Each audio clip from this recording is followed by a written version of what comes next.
Hey everybody, Jeff McNiell, Doug Davison of the Houston Herald.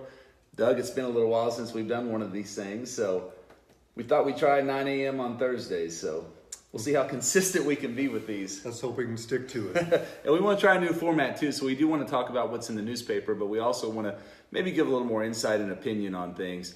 First of all, Doug, the biggest thing in the county, the thing that we can't go anywhere without hearing about, is what's going on at the Texas County Sheriff's Department. So I thought we would talk about what we do know, what's factual, and what we're able to report. So why don't you start? What does the newspaper know about what's happening? Well, there's an ongoing investigation involving the Attorney General's office with regard to 2 employees at the Sheriff's Department whose names haven't been shared, and we don't know really what the investigation entails. Although, as we all know, there's been a million rumors floating around the Right. community. Right. I think where we're at with things, just to let you know, is that we are pursuing information and we're finding a lot of dead ends. Yeah. We're running into officials and offices of people who we believe have information and we hope would share information with us.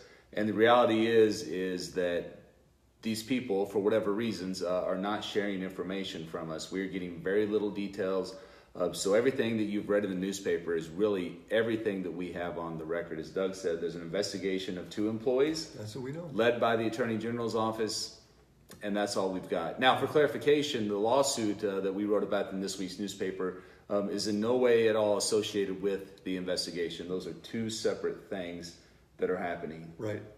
The investigation's been going on for quite a while now. The lawsuit just popped up. What we also know about the Sheriff's Department is in the past year there have been a lot of long-term employees that have left, and there's now a new rash of new employees. You can actually read the names of those employees and their job descriptions on our website right now to be in next week's newspaper. And so those things we know is fact. And Doug, we've had instances in the past where we worked with the Attorney General's office, and it's been our experience that these may take a while to play out. We may just have to all practice some patience and getting some answers into exactly what's going on. A while, as in many months. One such investigation they were involved with, it was over 6 months till they came to a resolution. Right. Is we ask the questions. We contact the offices, we send emails, we make phone calls. We're constantly pursuing information. We're constantly staying in contact with the Attorney General. Usually all we get is, yes, the investigation is ongoing. Yes. We say thank you and hang up. So, but we are looking into it, and as we have information, we will be sure to report it. Absolutely. Doug, you wrote a story about special education, Drury University, and a master's program. Why don't you talk a little about that, because it's pretty fascinating what you learned. Yeah. I wasn't really aware, but now I am. There's a pretty major shortage around the whole country of teachers willing to or qualified to work in the field of special education. In fact, there's a shortage of all kinds of teachers all around the U.S. Drury has recently launched this online program where you can get a master's degree in special education 100% online. It's the only one in the state that's like that. There's actually a woman in Kabul who's enrolled in it, and you can read all that in the paper. Tough field to work in, I know. I'm sure of that. Right. As is all of teaching. And right. I know you have something to say about that. Yeah, I just think, the teaching profession is one that is underappreciated. I don't know if it's undervalued. We all see the value, but it's definitely not one that's supported financially like it should be. I think our teachers deserve and should have better salaries. I think they should have better financial support behind them. Many of these teachers are paying for things out of their own pocket in their classroom. And when you talk about educating people, educating our young people is one of the most valuable and important things that happens in a community. And so it's unfortunate the setup that we have, the framework of the way teachers get paid. It, unfortunately, is the reality of the situation. I don't like it, but it is what it is. It's another sign of the state of the economy. And in an ideal situation, the teachers wouldn't have to do anything but teach. They wouldn't have to buy their own supplies and that kind of thing. Right. Raymondville Picnic starts tonight. It's a 3-day run. Doug, that's an event that you get to regularly every year, and I know you're always just super impressed by the quality of the event that's going on and the numerous activities and their ability to draw a crowd. Man, they can draw people to that community. Year after year, they have a lot of attractions there in terms of vendors, entertainment acts. I mean, just a lot of stuff for visitors to enjoy.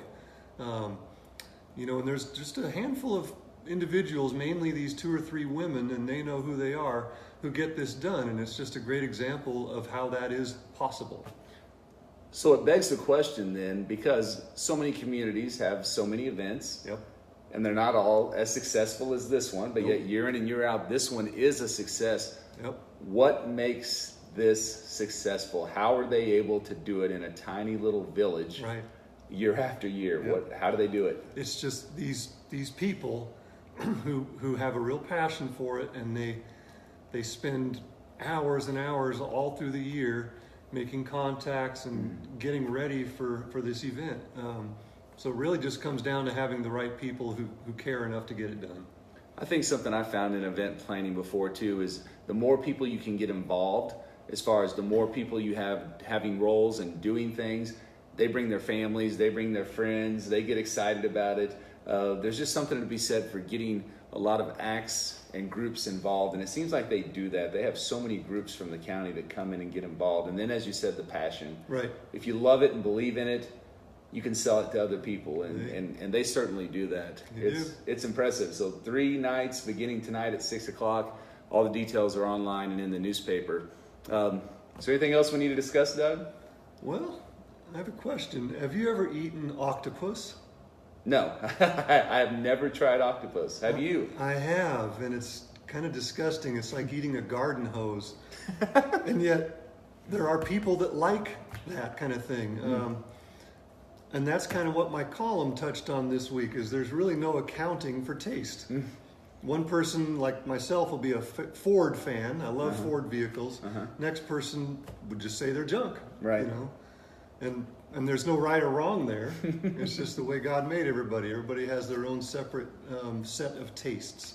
So you mentioned the octopus. What is something that's different that someone would consider that maybe wouldn't be in the normal range of food options that you've had before that you like? That I like. That you like, yeah. Well, I've eaten bear. Okay. And it really is good. It's kind of like I wouldn't call it tough, but a really robust steak. Okay. Kind of almost a smoky taste. Okay. Yeah. Very interesting. Well, I'd be interested to know, let us know below what interesting food items that you enjoy eating that you think maybe a lot of people don't like. And have you had octopus? And if you do like octopus, let us know. Yeah. Because I'd be interested to know that. I've had alligator. I have too. And it was pretty interesting. Not bad. It was okay. Not terrible, yeah. I wouldn't say that I'd go order it just to have it, but it's one of those things you can say that you ate it. Yeah. I ate it. One thing I'll never say I ate, but you can go to Licking and get this stuff. I will never taste Rocky Mountain oysters. Oh. And everybody may not know what that is, but if you do, tell the person next to you who doesn't know. Oh, wow. They're Okay. available at Dunkies in Licking. Okay, so if you've had those, let us know below too. It'll be Yes. interesting to see your food taste, and you can read Doug's column. Maybe we'll link it up on the bottom here because that's an interesting conversation to see what you like. All right, Doug, 9 o'clock every Thursday. We'll do our best to Yep. stay committed to this, and we'll see you next week. Yep. Thank you.